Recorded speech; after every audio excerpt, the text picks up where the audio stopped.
সিদ্ধাৰ্থৰ গুৰু তাৰছেম মিত্তেলেও জুবিনৰ ধন কৰিছিল নেকি লুটপাট? জুবিন গাৰ্গৰ মেনেজাৰ হিচাপে থাকি কেনেকৈ কোটিপতি হৈছিল তাৰছেম? সিদ্ধাৰ্থৰ সন্দৰ্ভত তাৰছেমৰ পৰা কি তথ্য পালে SITয়ে? জুবিনে ৰোগীৰ বাবে দিয়া ধন কেনেকৈ লুটিছিল সিদ্ধাৰ্থই? জুবিনে ৰোগীক দিয়া 50,000 টকাৰ পৰা সিদ্ধাৰ্থই লৈছিল 30,000 টকা।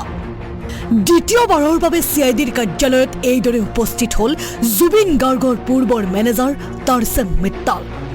জুবিন গাৰ্গৰ বহু বছৰ ধৰি মেনেজাৰ হিচাপে থকা এইটো তাৰছেম মিত্তালেই সিদ্ধাৰ্থ শৰ্মাক নিয়োজিত কৰিছিল জুবিন গাৰ্গৰ মেনেজাৰ হিচাপে। সিদ্ধাৰ্থ শৰ্মা জুবিন গাৰ্গৰ মেনেজাৰ হিচাপে নিয়োজিত হোৱাৰ পৰাই লুটিবলৈ ধৰিছিল ধন।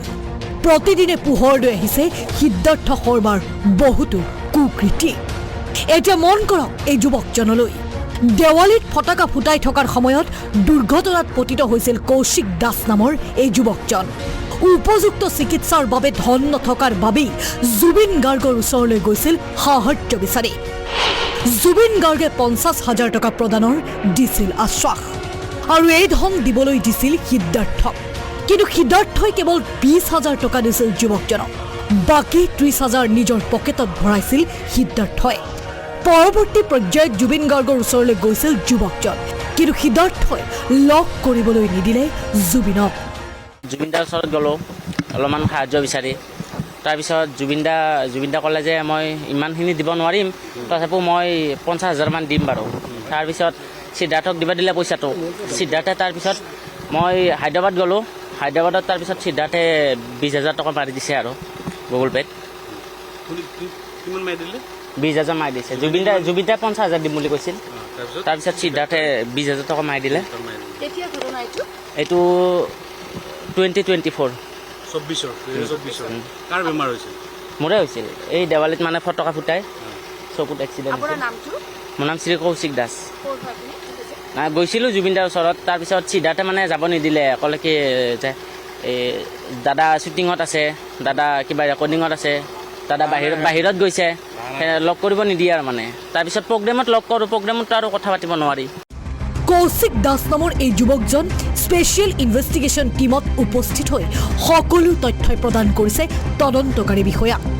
আনহাতে 288জন ৰোগীৰ পৰা 30% কমিশ্যন খোৱা সিদ্ধাৰ্থ শৰ্মাৰ সকলোবোৰ তথ্যলৈ পুনৰ CIDৰ কাৰ্যালয়ত উপস্থিত হ'ল GMCHৰ ৱাৰ্ড বয় দীপু কৰ্মকাৰ। 288টা পেচেণ্টৰ মই 2010ৰ পৰা 2024ত মোৰ পৰা তাৰমানে টোটেল 288টা পেচেণ্ট তাৰমানে দাদাই মানে এটা নাম্বাৰ লিখি পেলাই নামটো লিখি পেলাই পঠাই দিয়ে। তাৰপিছত মোক সেনেকৈ কণ্টেক্ট কৰে।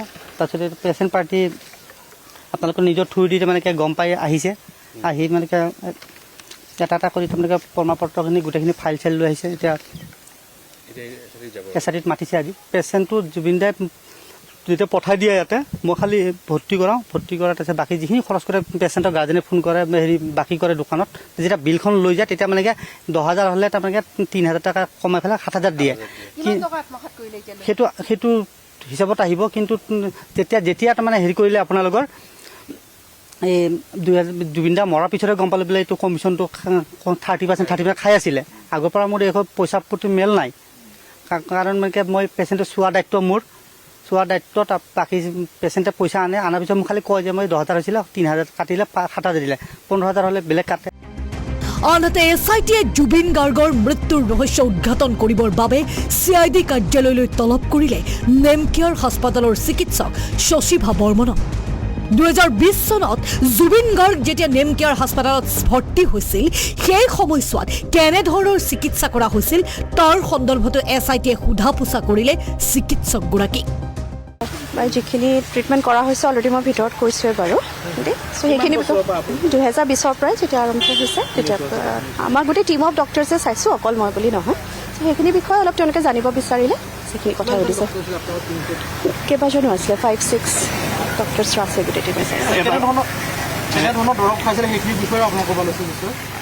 গোটেই ট্ৰিটমেণ্ট ৰিলেটেড গোটেই ইনফৰ্মেশ্যনখিনি তেওঁলোকে সুধিছিলে অলৰেডি যিখিনি ক'ব লাগে সেইখিনি কৈছোৱে পেচেণ্টৰ ইনফৰ্মেশ্যন তেনেকৈ আমি এতিয়া ডিছক্ল'জ কৰাটো ঠিক নহয় অভিযোগৰ পিছত অভিযোগ উত্থাপন হোৱা জুবিন গাৰ্গৰ পূৰ্বৰ মেনেজাৰ তাৰছেম মিত্তলক শুকুৰবাৰে 12 ঘণ্টা ধৰি SITয়ে কৰিলে জেৰা তাৰছেমৰ পৰা সিদ্ধাৰ্থৰ সন্দৰ্ভত বহু তথ্য ল'লে স্পেচিয়েল ইনভেষ্টিগেশ্যন টীমে আনকি তাৰছেমৰ ব্যৱসায়িক লেনদেনসমূহ পৰ্যবেক্ষণ কৰিলে SITয়ে আজি মোক মাতিছিলে আহিলোঁ বম্বেৰ পৰা গোটেই দিনটো আছিলোঁ তেওঁ যি প্ৰশ্ন সুধিছে চব প্ৰশ্নটো আনচাৰ কৰিছোঁ আকৌ মাতিলে আকৌ আহিম পুনৰ আজি তাৰছেম মিত্তলক CIDৰ কাৰ্যালয়ত তলব কৰি আদালতত সাক্ষ্যদানৰ বাবে লৈ গ'ল SITয়ে ভিডিঅ' জাৰ্নেলিষ্ট কিংকৰ বৰ্মনৰ সহযোগত সমীৰণ শইকীয়াৰ ৰিপৰ্ট আছাম টক্স